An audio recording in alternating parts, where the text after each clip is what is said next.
अस्सलाम वालेकुम, कैसे हैं जी सब। अच्छा, रेटिन ऑयल के अप्लाई करने के कुछ रूल होते हैं। सबसे पहला रूल है वो ये है कि आपने इसको ड्राई फेस पे यूज़ करना है।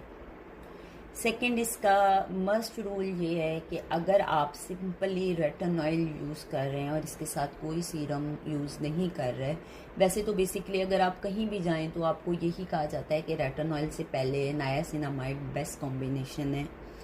वो कोई भी ब्रांड हो, वो यही सजेस्ट करता है। और अगर आप कहते हैं जी कि हम लोग सीरम नहीं ले सकते नायासिनामाइड का, तो आप इसको सैंडविच रूल में अप्लाई करें। यानी फर्स्ट आप कोई भी बेस लगाएं, base in the sense of कोई भी मॉइस्चराइज़र।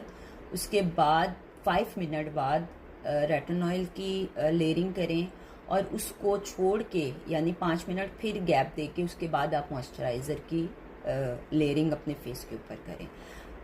उसके बाद जो थर्ड रूल, इसका जो सबसे इम्पॉर्टेंट रूल है वो ये है कि अगर आप रात को रेटिन ऑयल यूज़ कर रहे हैं तो मॉर्निंग में आपके लिए सन ब्लॉक यूज़ करना मस्ट है, लाजमी है। जो फोर्थ रूल है वो ये है कि आप अगर सुबह उठते हैं तो सुबह उठते साथ आपने सबसे पहले अपना फेस वॉश करना है। आपने ये नहीं आप उठे हैं जी, आप बाहर जा रहे हैं, धूप में जा रहे हैं या आप किचन में जा रहे हैं, खाना बना रहे हैं, कुकिंग कर रहे हैं, आपको ये लाजमी है कि आपने सबसे पहले सुबह उठते साथ अपने फेस से जो रेटिन ऑयल आपका रात को लगा हुआ है वो आपने वॉश आउट करना है। उसके बाद आपने सन ब्लॉक लगाना है और उसके बाद आपने अपने किचन में एंट्री लेनी है कुकिंग के लिए।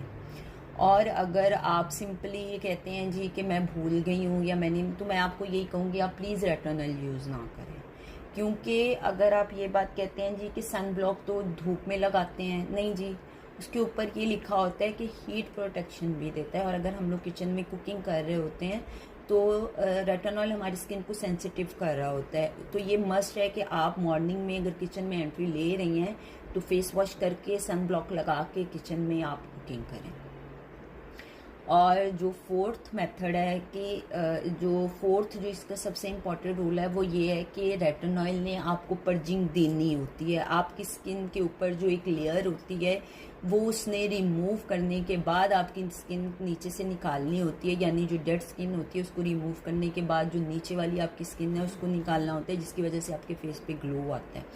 तो अगर आप पर्जिंग से घबरा रहे हैं जी कि मुझे पर्जिंग हो रही है और मैं बड़ी पेन में हूँ, तो सिंपल बात है, आपने मॉइस्चराइज़र इसको लगाने के बाद थिक लाजमी लगाना है।